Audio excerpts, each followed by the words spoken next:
Yeah, but what exactly is Eggman really after? Ah, it can't be anything too important. Hey, Sonic! Huh? Amy? Don't tell me you've signed up too! Of course, it really looks exciting and fun. Why wouldn't I join? And besides, this way, I'll be able to keep my eyes on you. Ugh. Tails? That mark. Mark? Uh-huh. I think it was on the boards of those guys we ran into in Future City. Babylon. Babylon? Yes, the mark of the Babylon roads. A long time ago, there was a floating island known as Babylon Garden. Supposedly, robbers lived there. According to rumors, this legendary band, the Babylon Rogues, were great thieves. Legend also says that the Babylon Rogues incurred the wrath of the gods because of their crimes, and that the island was cast into the depths of the earth. After that, supposedly the Babylonians were then scattered for all time, never to be found. But they say that the Babylon Rogues' treasure still remains on that island, waiting to be discovered. There are also rumors that the Babylon Rogues were extreme gear specialists. Still, how can a plank like that just float? That's easy to explain. According to the Kutta-Joukowski lift theorem, the control surface flow is balanced by the inverse kinetics of the... Stop! I get it, okay? It just floats, and that's good enough for me. Huh? Sorry, but it's just too funny. Huh? That gear's unusual. Customized it myself.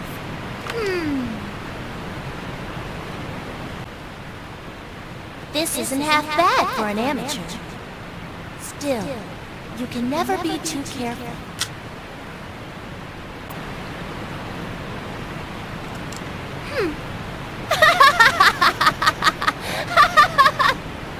Well, I never imagined anyone would enter the race with such a piece of junk.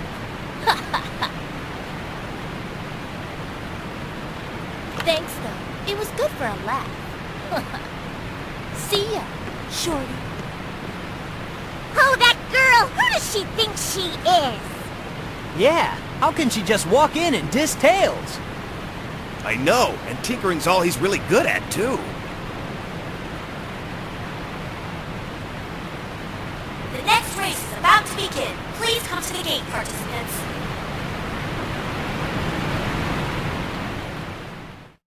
Aloha everybody, and welcome to part 2 of Sonic Riders, and keep in mind that Wave the Swallow placed something on Sonic's extreme gear.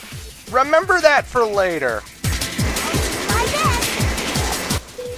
But now, ladies and gentlemen, we are playing as Miles Tails Per Hour, everyone's favorite two-tailed fox. As you may have guessed, he is the flying type character, so he cannot grind on rails like Sonic and Jet, and he can't quite barrel through stuff like a power type character would. But the flying type characters can take advantage of some air rings to gain some extra air and to utilize certain shortcuts, so yeah. As Tails is going through this river, you actually see next to the map there's this little icon of the control stick, and it's telling us to rotate it. Basically, anytime, most races have this little automated section where your character is automatically moving through the area, and you're encouraged to rotate the control stick to gain some air for your extreme gear. Like it fills up on the right. Those are alright, you know.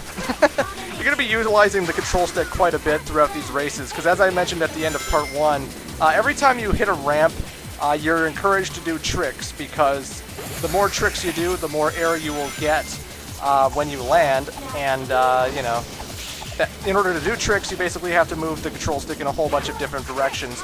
And you have to know when to stop moving the control stick as well, because if you're moving the control stick right when you land, and your character's sort of in the middle of a spin, he'll actually burn out and screw up the landing, and then you'll be a rank C trick. And when you're a rank C trick, well, you kind of lose some speed, and of course you don't get that much air when you land, so that's not good. You have to kind of get used to the fact that when you're about to land, you might want to stop moving the control stick around so that you can land perfectly.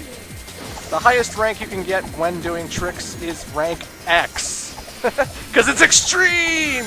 Because that's what Sonic Riders is all about, ladies and gentlemen. I mean, Tails is wearing goggles, Sonic has, like, the shoes he was wearing in Sonic Adventure 2, you know, the whole extreme skateboarder look, everyone's wearing goggles, and yeah, it's extreme! Sonic Riders is so extreme! I don't know. It's a racing game, so I don't really care about the character designs this time around, you know. Amy Rose even has a new fancy pink and white dress this time around because I guess she doesn't want to airboard in her regular red dress. I can't blame her. But, yeah. The first few races in the Heroes campaign, all you have to really do is make it in the top 3. I could be beaten by 2 other people. As long as I'm in the top 3, I'm good. But the Babylon Rogues, not so much. You generally have to beat whoever you're racing against. So it's time to play as Wave the Swallow.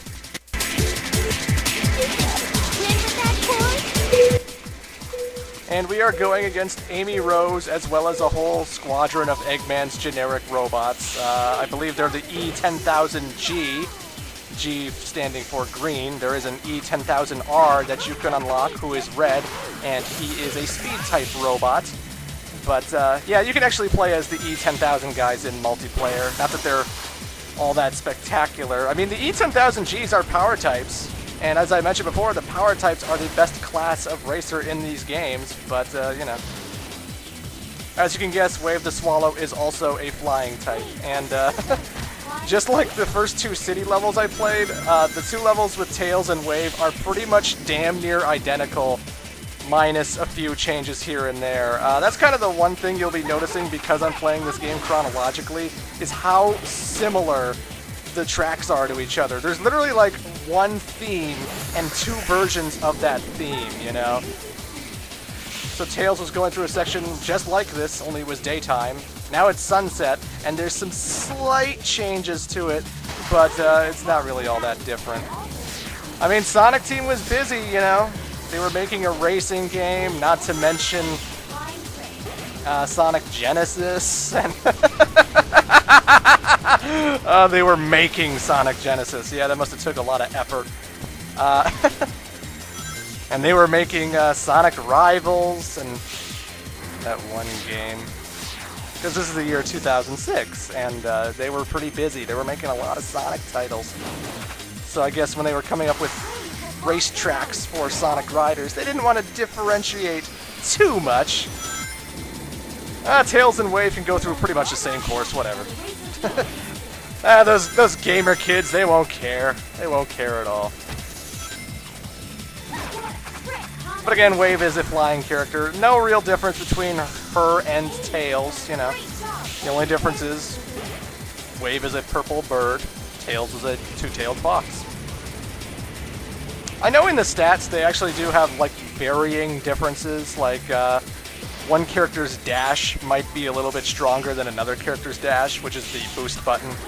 But for the most part, I think they're pretty much the same. There's no real big difference. The only thing I find is significantly different is whether you're a speed, flying, or power type character. Wave and Tails, I think they have the exact same stats, or maybe they're the only ones who are different. I know Sonic Jet and Knuckles Storm are exactly the same, but I think Tails and Wave do have one slight difference. But anywho. Cutscene.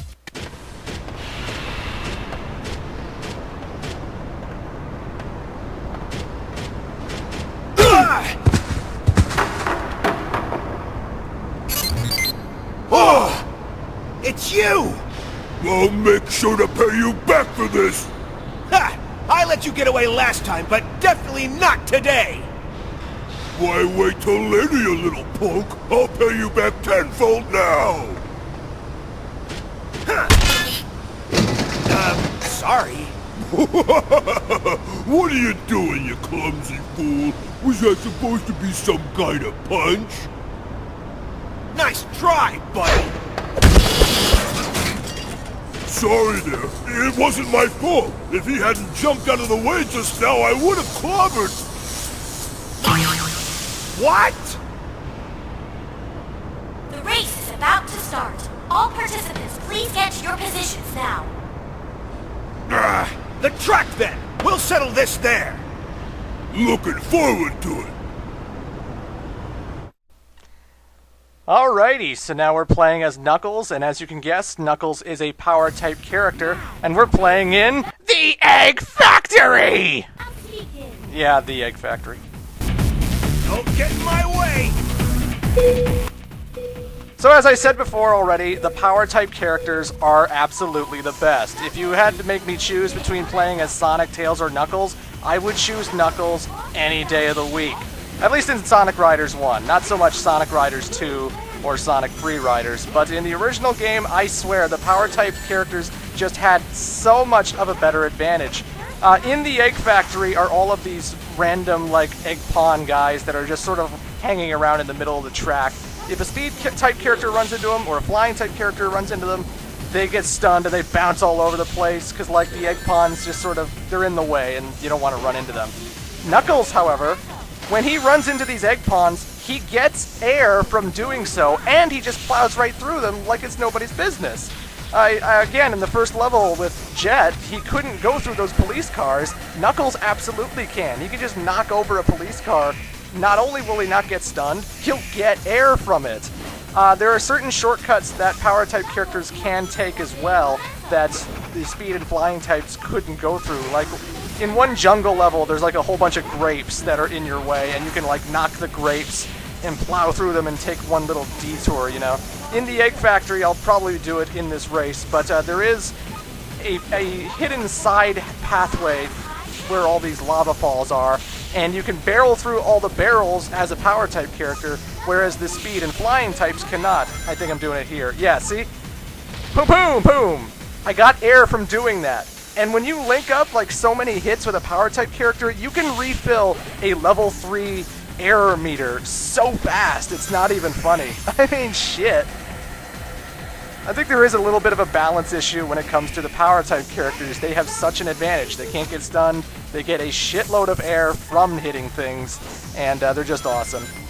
My personal favorite racer in this whole entire game is Knuckles with the Darkness vehicle, because you can actually change your vehicles in the multiplayer. You don't just have one standard airboard. There's like mini scooters and rollerblades and stuff that you can ride, and there's a whole bunch of stuff you can buy in like the shop, because basically every time you complete a race you get to keep the rings that you have when you complete the race, and then you spend those rings in a shop and you buy all sorts of new extreme gears and whatnot. So there's a lot of replayability if you do enjoy the game. If you don't enjoy the game, then it's just stuff that is there that you'll never touch, you know. But again, power-type characters, they are boss. Knuckles is a boss in this game. He is a fucking beast. So yeah, that was Knuckles. And now we'll have a cutscene, and I'll see you in part 3.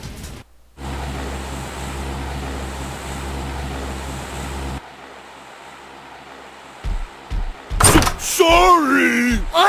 Boss, the red dude beat me in the race. I can't believe it. Man, you really are worthless. Boss, it wasn't my fault. He must have cheated. That's it. He must have used some special type of gear. What? Are you implying that you lost because of my gear? No one can tune a gear the way I can. Accept it, buddy. It's not the board. Your skills just suck. What? Suck? Yes, S-U-C-K, suck. Stop it! Now, let's get down to business. I believe our colleague Eggman, he's gotta be hiding something. And you know, I don't like secrets, so I've got a job for you, Storm. Sure. I want you to sneak into Eggman's base and find out what he's hiding there. Make sure you look carefully. You got it, boss. Hey, before you go, bring something back or don't return at all. Yes, sir.